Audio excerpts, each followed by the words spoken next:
We the jack shit sippers. We sippin' jack shit sippers. We sippin' jack shit sippers. Alan hit me on my phone, he said I need a hit quick. All right. Chad still loving the music. It's week 4 of our 2025 fantasy season. That is right, boys. We are at the quarter pole of the season. But before we get into this week's preview, let's look at how your commish did week 3. So last week, I previewed our favorite league villain, Chad, playing Ryan, also our favorite actor. After the podcast, Chad did change his lineup. He had an injured QB, and it was Justin Fields. So it went from AI projecting him to lose to AI projecting him to win by 10. Your commish stuck strong with his prediction for Ryan to win. I did have Ryan winning in a big way, mostly because of his running backs. Well, CMC, he did what he usually does. He scored 24 points. And as long as he's not injured, I expect that pretty much every week. However, Saquon and Barkley combined for 14. Ryan also left 35-point Geno Smith on the bench in favor of 25-point Mariota, which, I mean, it's a 10-point difference, but man, a lot of balls there starting Mariota over Geno. Also on the bench, Ryan left 29-point David Montgomery in favor for 6-point Connor. Connor did get injured, to be fair, but still that is a huge difference. Ryan certainly not going to be put up for GM of the year this year.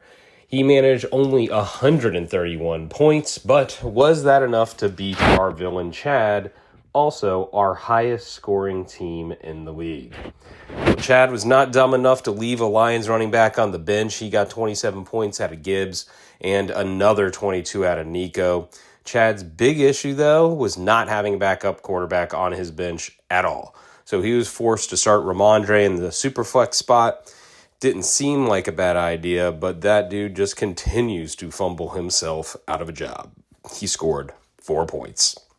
That's a pretty big swing, not in Chad's favor. So Chad had to call in the cavalry, calling his KC stack, his Kansas City villains, the Mahomos. He has Mahomes and Kelsey. So they fought like an old married couple, though. They are just not on the same page this year. Both of those two combined for only 23 points. Ryan comes out on top by just 5 points. So is it a deserving win for your commish? Probably not. But you know what? I remain undefeated on this year, so I'll take it. All right, on to week 4. All right, we have our two resident kind of most chat smack talkers this week, and Fat Gandalf and the Viking matched up against two of our Firecrotch clan, Max and the Sacco. These two are pretty much always in the lead for the Sacco. They have had not a great history in their couple seasons here in the league. One has obviously won the Sacco, and Max seems to be in the bottom typically. However, they are both 2-1, and our biggest smack talkers 0-3. So the Viking, despite the trades, can't seem to get it done. And we'll talk a little bit more about the mental erections, but so far not a great year for them. I decided to go ahead and preview the Wizards versus Max. So just a quick tail of the tape. The mental erections, the Wizards, are 0-3. However, they have scored 414 points. Where Max's team, Stephen Hawkins' Cleats, are 2-1 and have scored 450 points. At the quarterback spot, the erections are totally raw dog in this position. They drafted a second-year QB, and they have all underperformed. I mean, they like the young boys, apparently. So, who do they bench Penix for? Well, of course, they like those young guys, so they benched them for a rookie. So these guys, these Wizards, are out here now just totally starting a rookie in Jackson Dart. Now, he gets the Chargers. They benched Penix. Man, there's just so much going on here, boys. This is gross. Penix, young boys. Oh, God, guys. So, moving on.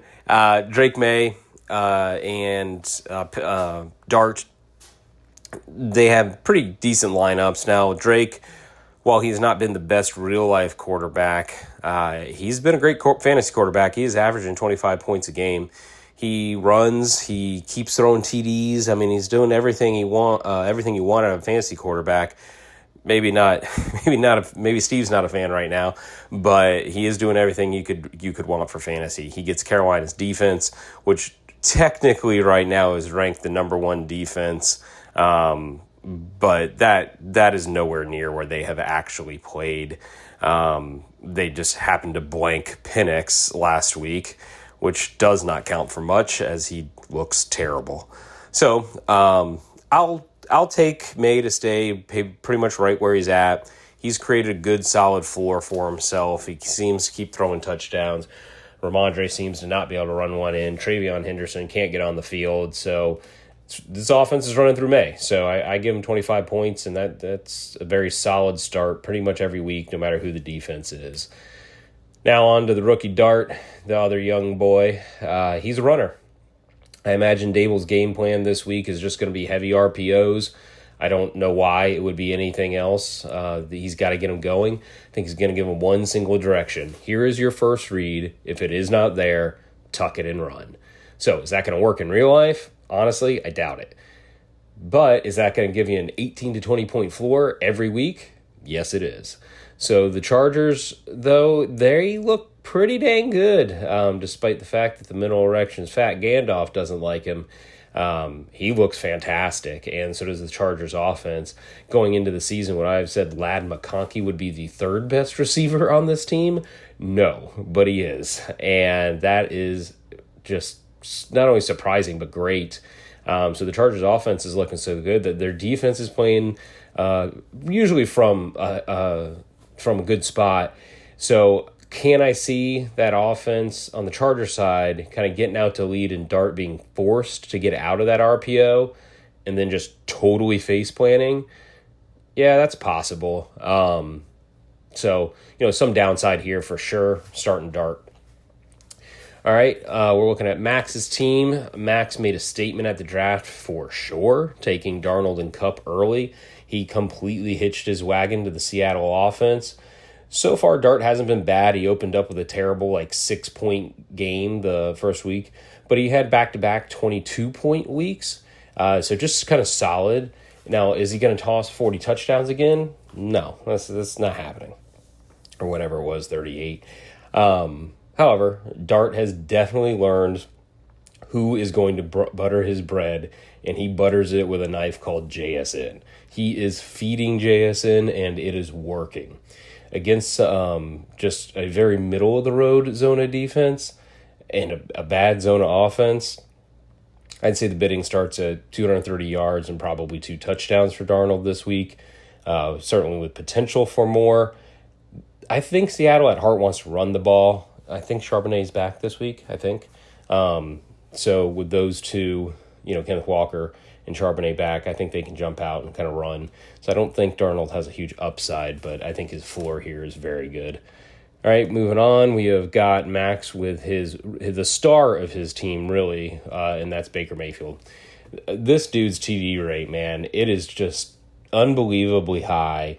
It's been there for now 2 years plus these first 3 games. He should not throw as many touchdowns as he does in any statistic or advanced analytic, but he does, and he keeps doing it. I mean, week 1, he threw for 167 yards, and somehow he still got 30 fantasy points.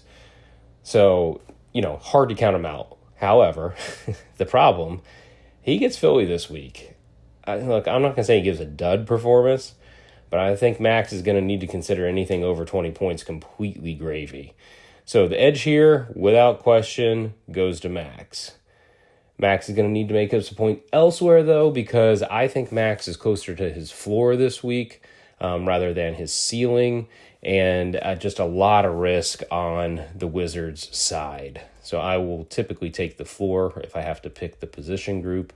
So going with Max. All right. The running back slots. So the Directions bring one of the best. That's right, a full magnum.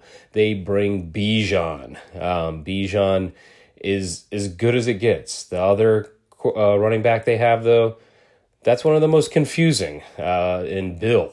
right? Good old Bill Krosky. Bijan doesn't get much of a review. The dude's getting 18 to 22 touches every week. He's catching 5 balls every week. He's already had a 100-yard receiving game. He is a total fantasy stud, even on an underperforming offense. He gets a tough Commanders defense, but I don't care.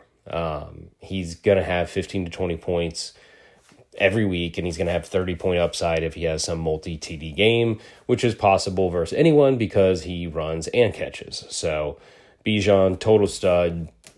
I don't even have to talk about him if we end up providing another analysis for the mental erections later in the year. Now, good old Bill Krosky, as the ballers like to call him, the dude who once counted to infinity.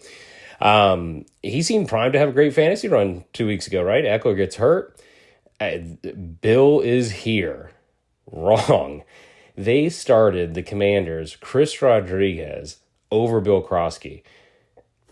The guy has been a healthy scratch 2 weeks in a row. What are they doing? I have no idea what's going on here. I think the Wizards' only hope is that Krosky can get into the end zone, which is certainly possible against Atlanta. But even if he does, he's capped at like 12 points. I mean, he's not even getting the majority of the running work. It's weird. I don't know what's going on here. He would not be in my starting lineup. I know that there are some injuries, obviously, for the Wizards, but it's not good look. You gotta hope for a touchdown if you are the Wizards. All right, Max. He says, you know what? I'll see your one bad running back in Bill, and I'm going to raise you Isaiah Pacheco. The Chiefs absolutely cannot run the ball. They look not good at all on offense this year, and I don't think it's just because of injuries. They just seem discombobulated. That line does not look good. Pacheco averaged 2.2 yards a carry in week 2. Just not good at all. They started Kareem Hunt over him last week. This is not good. They get Baltimore, which on paper is the easiest fantasy run defense to go up against. So maybe there's some hope, but I don't think they're that bad. I think it's just been a bad couple weeks. But you look, Kareem Hunt starting over you in 2025. That's not good. So Pacheco and Bill, I don't know. Both of you guys are just hoping for a TD, and whoever ends up with it will win that battle. Look, time to eat some crow. I thought Max made a terrible trade last week. And as you will see further in the newsletter, I'm going to take my L right now. I don't need to look at the rest of the year. I'm done. I loved Judkins in the draft process. I actually had him as my second best fantasy running back coming out of the draft, of course, behind Genty. But then the arrest happened. He, wasn't going to go to camp. I was totally out, totally. And then even when he was coming back and there weren't going to be charges, I was like, there's no way a rookie who doesn't attend any camp can walk onto the field with no practice and be great. I was wrong. The first week he came back in week 2, he averaged 6.1 carries in limited work, 6.1 yards per carry in some limited work. Then last week he steps in for Max and he goes 18 for 94. So as much as I whine continually, and still will continue to, about players needing camp, Judkins is just spitting right in the face of that theory. He looks fantastic, which is what I thought he would do. So I'm just going to disregard all of the arrest stuff because he looks great. Now, all of that said, it's similar to Baker. The issue here, it's the opponent. Detroit's been a great run defense. The Browns have an implied point total of 18, which is extremely low. So maybe a TD bails him out, but I'd imagine he ends up with like 10 points and you're hoping for a touchdown. So edge certainly goes to the Wizards here. Bijan's way too good. If Max wins this game, he's going to have to hope to close the gap here with Bijan. All right, moving on to wide receivers. Again, the Wizards bringing more young boys into the wide receiver slot. This is getting weird, boys. They bring JSN, Neighbors, Marvin Harrison, and Shaheed. All receivers with 3 years or less, along with a rookie. So, hide your kids. These Wizards, way too many mineral erections. All right, Shaheed has a solid kind of 10-point PPR guy type of run every week. He's been fine. He's consistent. You just hope you play him in a week where he gets a touchdown. I mean, we'll see. Now, New Orleans going to L.A., or from L.A. all the way to Buffalo. They are going to get trounced. The line is like -15. But for fantasy, I can see Shaheed actually outperforming his normal 10 points and really getting some garbage time work. I think he could creep closer to that 15-point range, and if you get lucky and throw in a touchdown, you might get a good week out of Shaheed. By the way, I'm sorry, I don't know if I mentioned this. This was the Wizards. So Shaheed, I think, is better than what he's projected. Marvin Harrison, though, just colossal disappointment. I stayed as far away from the Cardinals in the draft season as I possibly could, and I am glad I did. Kyler he hasn't looked good ever. I mean, maybe you can point to some flashes, but he's not consistently looked good. And he just does not look for Marvin Harrison. And then when he did last week, he could have caught a game-winning touchdown pass. Marvin flat out drops the ball. He's combined for 11 points the past 2 weeks. I have no idea why AI is projecting him to score 15 points this week against the second toughest fantasy defense for wide receivers. I'm out here. I mean, if the Wizards get 10 points, consider yourselves lucky, boys. Now, the opposite is true for Neighbors. So I spoke earlier about Neighbors. The Wizards are stacking Neighbors with Dart, so this is a big swing for them. But I think this potential swing is in the Wizards' favor because, as I mentioned earlier, I think the simple plan for Dart is RPO all day. Like, I think that's what they're going to do. And in that, you throw to your first read, and in what world is the first read not Neighbors? I expect Neighbors to walk out of here with 15 targets, maybe more. And if that happens, how does this guy not put up a ton of points? I would assume if anybody's going to catch a touchdown on the team, even if it's just one, it's going to go to Neighbors.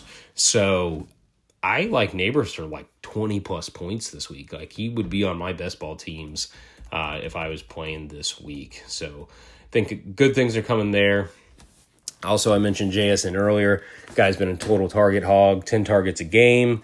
Max also has Darnold.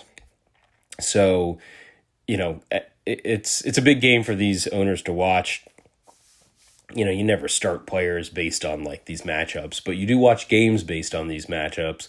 Of course, if Darnold throws to JSN, it'll negate a lot of points for both of them, which would be good. But if Darnold ends up throwing to literally anyone else, not only is it negative for the Wizards, but it's a positive for Max. So big swing game. If I was one of these owners, I'd be watching Thursday night pretty close. Now, I pencil in JSN for 15 points every week. A 6 for 60, not 6 for 60. I think he's probably more like a 6 for 80 type of guy. He's, over that 10-point PPR short thing. But you throw in a touchdown and, that's 20 points. So, I think, the Cardinals, you get 50-50 shot, give or take. So pretty good, but if that doesn't happen, this game, this is where it could really swing Max's way, because moving on to Max, the double whammy would be if Darnold throws not to JSN, but to Cooper Kupp. Max made the stack with Cooper Kupp. Now, do I think that happens? No. Actually, do I think there's even a chance? Not really. So I think Cooper Kupp ends up getting like 5 targets. But if I'm Max and the Wizards, I'm watching this game just to see where that lands. Now, there's a reason, though, that the Rams moved on from Kupp. He's just not been very good. But that's Max's hope here, and it's a lousy Cardinal defense, so you never know what's going to happen. So continuing the theme of just being wrong about Max's GM decisions, I did laugh not only at his trade and say, well, what are you doing? But I think all of us laughed when Max blew like half of his fab on Quentin Johnston, or maybe 100 or whatever it was. Nobody likes Quentin Johnston. The guy has been a colossal disappointment. He drops everything to the point that the Chargers had to take another receiver in Ladd McConkey because Johnston was such a failure. Well, Max is the guy laughing now. Quentin's a freaking touchdown machine. He's scored 15-plus fantasy points in every single game this year. Now he gets the terrible Giants defense. AI has him projected for 12, and, count me in on the over on that. I mean, Quentin's just been good. He's been flat out better than Ladd for fantasy. So I'm in until he gives me a reason not to be. So Debo was another questionable draft decision that has pretty much panned out for Max. Debo managed only 5 points last week, though, but we'll, chalk that up to Jaden. Jaden was obviously out, and he looks to be questionable this week. Yes, that could matter, but I don't really care because it also looks like McLaurin is out this week. So if McLaurin's out, Debo has to get fed. It doesn't matter if Mariota's, starting or not.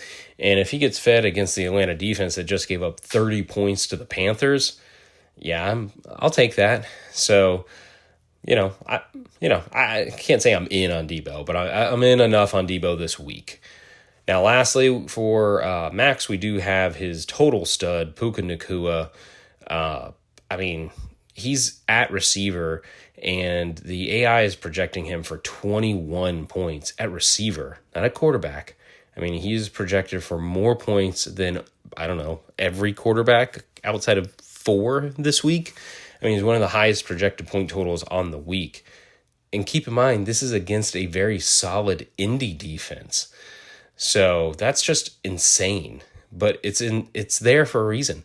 He is currently averaging 10 catches and 120 yards per game this season. Oh, it's just a small sample size. No, it's not. That's exactly what he averaged last year. So, Puka has been great when he has been on the field. So as long as he's healthy, this is a huge, huge advantage in Max's wide receiver room for sure.